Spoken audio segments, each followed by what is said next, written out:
नमस्कार दोस्तों, स्वागत है आप लोगों का हमारे चैनल मैथ्स मेकर में। तो आज हम लोग रेलवे और एसएससी का बहुत सारा क्वेश्चन करने वाले हैं, तो वीडियो के लास्ट तक बने रहिएगा। सभी क्वेश्चन जो हमारा है वो रेलवे आरआरबी का क्वेश्चन है, ठीक है। और एसएससी का भी डेली रहता है, तो आज सिर्फ आरआरबी का लेके आए हैं, एसएससी का आज क्वेश्चन नहीं है। तो आरआरबी का सभी क्वेश्चन करने वाले हैं। एनटीपीसी का देखिए क्वेश्चन है, ये भी क्वेश्चन हमारा आरआरबी एनटीपीसी 2022 में ही पूछा गया प्रश्न है। ये भी देखिए आरआरबी ग्रुप डी में पूछा गया प्रश्न है, 2018 में पूछा गया प्रश्न है। और ये भी हमारा आरआरबी ग्रुप डी 2018 में ही पूछा गया प्रश्न है। तो सभी क्वेश्चन हमारा प्रीवियस ईयर क्वेश्चन है, तो वीडियो के लास्ट तक बने रहिएगा। कहीं भी किसी प्रकार का कोई भी दिक्कत हो किसी भी क्वेश्चन में तो कमेंट करके पूछ सकते हैं। सभी जो क्वेश्चन हमारा है वो हमारा आरआरबी का जो है वो प्रीवियस ईयर क्वेश्चन है, और सभी क्वेश्चन एकदम सिलेक्टेड क्वेश्चन है, ठीक है। तो सभी क्वेश्चन का आप लोग को बेस्ट ट्रिक मिलेगा, एकदम वीडियो के लास्ट तक बने रहिएगा। सभी का बेस्ट ट्रिक मिलेगा और सभी क्वेश्चन को आप लोग आसानी से एग्जाम में बना पाइएगा। तो चलिए हम लोग सभी क्वेश्चन को बनाते हैं। तो पहला क्वेश्चन हमारा देखिएगा, अच्छा अरे यार एक सेकेंड, ठीक है। तो देखिए क्या बोला है पहला क्वेश्चन में, एक आदमी अपने बेटे से 24 वर्ष बड़ा है। 4 साल बाद उसकी आयु अपने बेटे की आयु से दोगुनी हो जाएगी, तो पिता की वर्तमान आयु क्या है, ठीक है। अब देखिए इस प्रकार के क्वेश्चन को हम लोग बिना एक्स बाई माने कैसे बना सकते हैं। एग्जाम में आए तो एक्स बाई नहीं मानना है, बिल्कुल नहीं मानना है, 1% हम नहीं बोलेंगे मानने के लिए। क्यों? क्योंकि जितना भी एज का हम क्वेश्चन करवाए हैं, और इस वीक में जो है एज का क्वेश्चन लगभग क्वेश्चन करवाए होंगे, तो इस वीक में डेली एक एज का प्रश्न लेके आए हैं, तो 7 दिन में 7 क्वेश्चन लेके आए हैं। और एक दिन में 2 वीडियो आता है, 14 क्वेश्चन लगभग हम एज का करवा चुके हैं। सभी क्वेश्चन ट्रिक पे करवाएं, एक में भी हम एक्स बाई मान के नहीं बताए हैं। तो इस आप लोग को भी बिना एक्स बाई माने बनाना है सभी क्वेश्चन को, ठीक है। देखिए क्वेश्चन में पूछा क्या है, क्वेश्चन में पूछा है कि पिता की वर्तमान आयु क्या है। क्या पूछा है? पिता की वर्तमान आयु। तो ऑप्शन इसी में से चारों में से कोई एक सही होगा, तो सही होगा वो हमारा क्या होगा, पिता का वर्तमान आयु पूछा है ना क्वेश्चन में, तो वही यही चारों में से कोनो पिता का वर्तमान आयु होगा। तो हम लोग मान लेंगे पहला ऑप्शन, सभी ऑप्शन को मानेंगे, पहला से मिल गया तो ठीक है। तो सभी जितना भी बात बोला सेटिस्फाई होना चाहिए, तो मान लेते हैं अगर पिता का आयु पहला ऑप्शन के अनुसार 40 वर्ष है। तो पूछा क्या, एक आदमी अपने बेटे से 24 वर्ष बड़ा है। तो अगर पिता है 40 वर्ष का और ये क्या है अपने बेटे से 24 वर्ष के बड़ा है, 24 वर्ष बड़ा है, तो एक बेटा कितना साल का होगा, एक बेटा इससे 24 साल छोटा होगा, मतलब 16 साल का होगा। एक बेटा 16 साल का होगा। पूछा क्या, 4 साल के बाद उसकी आयु, तो 4 साल के बाद एक आयु कितना हो जाएगा, 44 साल का। और 4 साल के बाद एक आयु कितना हो जाएगा, 20 साल का। तो 4 साल के बाद क्या अपने बेटे की आयु से दोगुनी हो जाएगी। क्या अपने बेटे की आयु से दोगुना हुआ है? अगर बेटा है कितना 20 साल का, ये है 44 साल का, दोगुना हुआ नहीं हुआ, मतलब पहला ऑप्शन मेरा यहीं पे हो गया गलत। तो फटाक से हम लोग क्या करेंगे, दूसरा ऑप्शन पे चलेंगे, ठीक है। पहला ऑप्शन जब हो गया गलत, तब हम लोग चलते हैं दूसरा ऑप्शन पे। अगर पिता है 44 वर्ष का, तो पिता क्या है बेटा से कितना बड़ा है, बेटा से 24 साल का बड़ा है। तो अगर बेटा कितना साल का होगा, बेटा जो होगा वो 20 साल का होगा, तभी तो इससे 24 साल बड़ा पिता हो जाएगा 44 वर्ष का, क्योंकि ऑप्शन जो भी होगा पिता का ही होगा, क्योंकि पिता का ही वर्तमान उम्र पूछा है क्वेश्चन में, तो जो भी ऑप्शन होगा वो पिता का उम्र होगा, ठीक है। तो पिता 44 साल का, तो पिता से बेटा क्या है 24 साल का छोटा है, तो 24 साल घटा दिए तो आ गया हमारा 20 वर्ष, ठीक है। आगे क्या बोला, 4 साल के बाद, 4 साल के बाद कितना हो जाएगा ये 48 साल का, और 4 साल के बाद ये कितना हो जाएगा 24 साल का। बोला है 4 साल के बाद जो पिता है बेटा से अपने बेटा से दोगुना हो जाता है, तो बेटा 24 साल का और पिता कितना हो गया 48 साल का, तो दोगुना हो गया, तो दिख रहा है 24 दूना 48। कौन सा ऑप्शन में सेटिस्फाई किया, ऑप्शन बी में सेटिस्फाई किया। तो ऑप्शन जो है बी हमारा बिल्कुल करेक्ट आंसर हो जाएगा। कौन सा ऑप्शन, ऑप्शन बी। उम्मीद करते हैं, और जो भी ऑप्शन है वो अगला सभी गलत हो जाएगा, सिर्फ ऑप्शन बी सही होगा। आप लोग चेक कर लीजिएगा, पहला तो हम चेक करके बता ही दिए, दूसरा मेरा सही ही हो गया। तो उम्मीद करते हैं दोस्तों समझ में आ गया होगा। कहीं भी किसी प्रकार का कोई भी दिक्कत हो किसी भी क्वेश्चन में, तो कमेंट करके पूछ सकते हैं। ये आपका अपना चैनल है मैथ्स मेकर, आप लोग देख पा रहे होंगे कितना आप लोग को हम बेहतरीन तरीका बताए हैं इस क्वेश्चन को करने का, एकदम लाजवाब तरीका कि ऑप्शन से इतना बड़ा क्वेश्चन को हम लोग कैसे सॉल्व कर लिए हैं। उम्मीद करते हैं समझ में आ गया होगा। कहीं भी किसी प्रकार का कोई भी दिक्कत हो किसी भी क्वेश्चन में, तो कमेंट करके पूछ सकते हैं। ये आपका अपना चैनल है मैथ्स मेकर। चलिए अगला क्वेश्चन करते हैं, क्वेश्चन नंबर 2। देखिएगा क्वेश्चन नंबर 2 हमारा क्या है, एक रेलगाड़ी 57.6 किलोमीटर की दूरी 48 मिनट में तय करती है तो इसकी चाल मीटर प्रति सेकंड में निकालना है। ठीक है, मीटर प्रति सेकंड में ज्ञात करना है, इसका चाल निकालना है। तो देखिए पहला बात, ये किलोमीटर प्रति घंटा किलोमीटर में है और ये मिनट में है। ठीक है, और हमको चाहिए चाल मीटर प्रति सेकंड में। तो पहले चाल बराबर फॉर्मूला क्या होता है, तो चाल बराबर फॉर्मूला होता है दूरी बटा समय। दूरी कितना है, दूरी है 57.6 किलोमीटर, लेकिन हमको चाहिए मीटर में, चाल मीटर प्रति सेकंड में चाहिए, तो इसको 1000 से गुना कर देंगे तो ये बन जाएगा इतना मीटर। ठीक है, बन गया। और दूरी बटा चाल बराबर क्या होता है, दूरी बटा समय। समय कितना है 48 मिनट, लेकिन हमको जो क्वेश्चन बोला है वो मिनट में नहीं सेकंड में चाहिए, तो इसको सेकंड में बदलने के लिए क्या करेंगे, 48 मिनट में 60 से गुना करेंगे, 60 सेकंड हो जाएगा। अच्छा, इसका दशमलव अगर उड़ा देते हैं तो नीचे में एक और 10 आ जाएगा, बिल्कुल आ जाएगा ना। देखिए अब क्या होगा, 2 जीरो से 2 जीरो ऊपर का कट जाएगा। ठीक है, और कहीं पे कुछ कटने वाला है तो पहले इसको छोटा कर लेते हैं, फिर हम लोग काटते हैं, देखते हैं 6 से इसमें भाग लगेगा या नहीं लगेगा।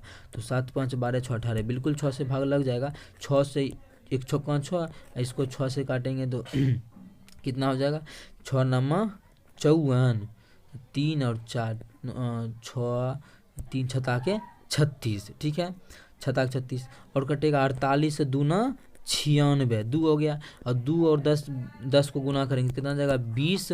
तो चाल जो आ गया वो 20 आ गया। 20 क्या क्या बोला है, मीटर प्रति सेकंड में, हम लोग मीटर प्रति सेकंड में चेंज भी किए, तो 20 मीटर प्रति सेकंड, इसका जो चाल आ गया 20 मीटर प्रति सेकंड।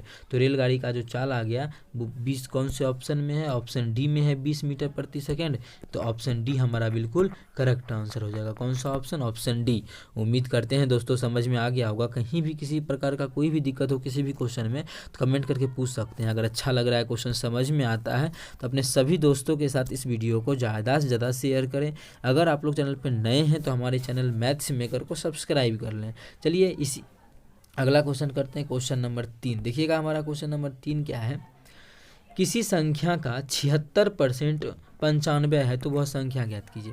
एक्स बाई नहीं मानना है। ठीक है, अगर मानना है दोनों तरीका आप लोग को हम बता देते हैं, क्योंकि छोटा सा क्वेश्चन है। तो एक्स बाई अगर मान भी लेंगे तो ज़्यादा टाइम नहीं लगेगा। एक्स बाई अगर मान भी लेते हैं तो ज़्यादा टाइम, अरे यार ज़्यादा टाइम नहीं लगेगा। एक्स बाई अगर मान भी लेते हैं इस क्वेश्चन में तो ज़्यादा टाइम नहीं लगेगा। ठीक है, तो दोनों तरीका बता देते हैं। अगर एक्स बाई क्या बोला है, किसी संख्या मानिए एक्स है, तो एक्स का 76% बोला है। 76% कितना है, 95 है, तो 95। अच्छा, परसेंटेज मतलब नीचे में क्या होता है, बटा 100, तो यहाँ से परसेंटेज हटा दिए, बटा कितना, अरे यार बटा कितना हो जाएगा 100। ऐसे कुछ कटने वाला चीज़ है, तो देखिए 19 से काटेंगे तो 19 चौके 76, इसको काटेंगे तो 19 पचे 95, 4 से इसको काटेंगे तो 4 25 100। तो x बराबर कितना हो जाएगा, 25 पचे 125, कितना आ गया 125। मतलब x का जो मान हमारा आ गया वो आ गया 125। तो वह किसी संख्या का, तो किस संख्या का, तो 125 वह संख्या मेरा है। तो ऑप्शन बी हमारा बिल्कुल करेक्ट आंसर हो जाएगा। कौन सा ऑप्शन, ऑप्शन बी।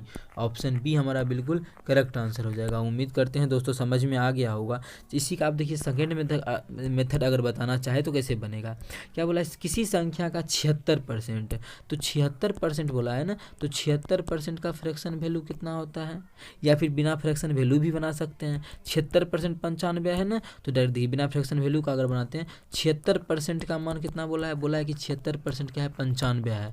और कोई भी संख्या अपने आप में कितना होता है, 100% होता है ना, तो 76% का मान 95 है। तो यहाँ से निकालेंगे अगर काट के, तो 1% का मान कितना आ जाएगा, 1% का मान आ जाएगा 95/76। अब वो संख्या है कितना, संख्या अपने आप में 100% होता है, तो 100% का मान अगर हम 100 से गुना कर देंगे। ठीक है, तो यहाँ से अगर काटेंगे तो 19 पचे 95, 19 चौके 76, 4 से काटेंगे तो आ जाएगा 25 चौके 100, दोनों को गुना करेंगे तो कितना आ जाएगा 125। हमारा किस ऑप्शन में, ऑप्शन बी में है। तो ऑप्शन बी हमारा बिल्कुल करेक्ट आंसर हो जाएगा। इसका और सारा तरीका जो भी बताने वाले थे लेकिन दिमाग में आया तो यही बता दिए। फ्रैक्शन पे भी बना सकते हैं, 76% का मतलब क्या होता है, वहाँ से भी हम लोग चाहे तो क्वेश्चन को सॉल्व कर सकते हैं, वो इससे भी आसान तरीका होगा। ठीक है, लेकिन आप लोग अगर नहीं देखें तो परसेंटेज का वीडियो मेरा अपलोड है, वहाँ से जाके देखिए, तो ये कैसे निकाल सकते हैं और एक तरीका है वो आप लोग सीख सकते हैं। उम्मीद करते हैं दोस्तों समझ में आ गया होगा। कहीं भी किसी प्रकार का कोई भी दिक्कत हो किसी भी क्वेश्चन में तो कमेंट करके पूछ सकते हैं। चलिए अगला क्वेश्चन करते हैं। यदि क्वेश्चन अच्छा लगता है, समझ में आता है, तो अपने सभी दोस्तों के साथ इस वीडियो को ज़्यादा से ज़्यादा शेयर करें। अगर आप लोग चैनल पर नए हैं तो हमारे चैनल मैथ्स मेकर को सब्सक्राइब करना ना भूलें। देखिएगा क्या है, रेखा और रश्मि की वर्तमान आयु का अनुपात 7:4 है। ठीक है, रेखा है और RS रश्मि है, ऐसा मान लेते हैं। ठीक है, तो उसका जो वर्तमान आयु का अनुपात है वो है हमारा 7:4। ठीक है, देखिएगा आप लोग, बिना x बाई माने हम लोग क्वेश्चन को बनाएंगे और सिर्फ ऑप्शन से बनाएंगे। तो बस अभी आप लोग देखिए कैसे लिख रहे हैं क्वेश्चन को। ठीक है, अब से 3 वर्ष के बाद उनकी आयु का अनुपात 8:5 होगा, तो रश्मि का वर्तमान आयु बताना है। अब देखिए सबसे पहले करते क्या है, इसको छोटा और इसको हम कर लेते हैं इस साइड। ठीक है, अब क्वेश्चन में बोला, अच्छा इतना छोटा भी नहीं किया रे कि आप लोग को दिखे ही नहीं। ठीक है, अरे ठीक है,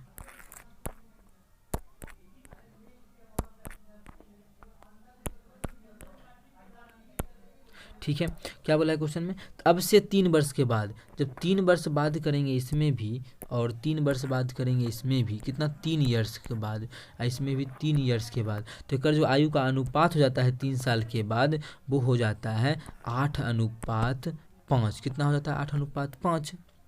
ठीक है, 3 वर्ष के बाद। अब देखिए क्वेश्चन में अनुपात में देखा जाए तो कितना का बढ़ोतरी हुआ है, क्योंकि ईयर में तो सेम हुआ है, इधरों 3 साल का बढ़ा है और इधरों 3 साल बढ़ा है। ईयर में क्या हुआ है, सेम, इधरों 3 साल बढ़ा है, इधरों 3 साल बढ़ा है, ईयर में सेम का वृद्धि हुआ है। ठीक है, ईयर में सेम का, तो अनुपात में भी सेम का वृद्धि होना चाहिए। अगर नहीं, ऐसा थोड़ी गारंटी है कि होगा ही, नहीं होगा तो बना देंगे, सेम का वृद्धि कर देंगे, क्योंकि हमको क्वेश्चन को सॉल्व करना है ट्रिक पे। कैसे करेंगे, तो वो देखिए इससे पहले वाला जो वीडियो हम क्वेश्चन करवाए थे, देखिए इसमें अनुपात बराबर नहीं था, देखिए यहाँ पे अनुपात क्या किए थे, बराबर किए थे, और इस क्वेश्चन को बताए थे उसी ट्रिक पे। ठीक है, अनुपात बराबर करके। और ये भी जो क्वेश्चन लाए हैं, ये जो क्वेश्चन हमारा था NTPC का पूछा हुआ था, देख सकते हैं आप लोग ना, ये रेल ड्राइवर का पूछा हुआ प्रश्न था। ठीक है, और अभी जो हम आप लोग को करवा रहे हैं ये क्वेश्चन हमारा ग्रुप D का पूछा गया प्रश्न है, और इसमें क्या है, बराबर दिया हुआ है। तो अनुपात में कितना का वृद्धि हुआ है, 7 से 8 हो गया, कितना का वृद्धि, 1 अनुपात का वृद्धि। और ये भी 4 से 5 हो गया, कितना का वृद्धि, 1 अनुपात का वृद्धि। जब 1 अनुपात का वृद्धि हुआ है तो कुछ सोचना ही नहीं है, अलग अलग अनुपात का वृद्धि होता तब कुछ सोचते, जो कि अभी आप लोग को हम दिखाए, पिछला वीडियो आप लोग जाके देखिए, उसमें बताए हुए हैं।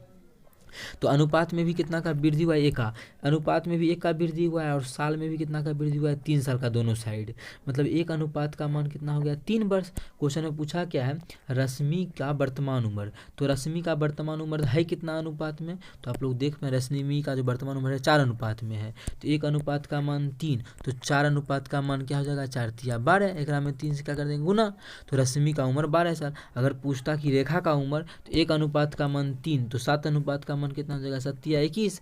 लेकिन हमको इससे कोई मतलब ही नहीं है, रेखा से हमसे पूछा है रश्मि का वर्तमान उम्र कितना हो जाएगा, 12 साल। किस ऑप्शन में है, तो ऑप्शन डी में है 12 साल, तो ऑप्शन डी हमारा बिल्कुल करेक्ट आंसर हो जाएगा। कौन सा ऑप्शन, ऑप्शन डी। उम्मीद करते हैं दोस्तों समझ में आ गया होगा। कहीं भी किसी प्रकार का कोई भी दिक्कत हो किसी भी क्वेश्चन में, कमेंट करके पूछ सकते हैं। ये आपका अपना चैनल है मैथ्स मेकर। अगर क्वेश्चन समझ में आता है, वीडियो अच्छा लगता है, तो अपने सभी दोस्तों के साथ इस वीडियो को ज़्यादा से ज़्यादा शेयर करें। अगर आप लोग चैनल पर नए हैं तो हमारे चैनल मैथ्स मेकर को सब्सक्राइब करें। ठीक है, तो चलिए मिलेंगे नेक्स्ट वीडियो में इसी प्रकार का बेहतरीन क्वेश्चन लेके। Thank you.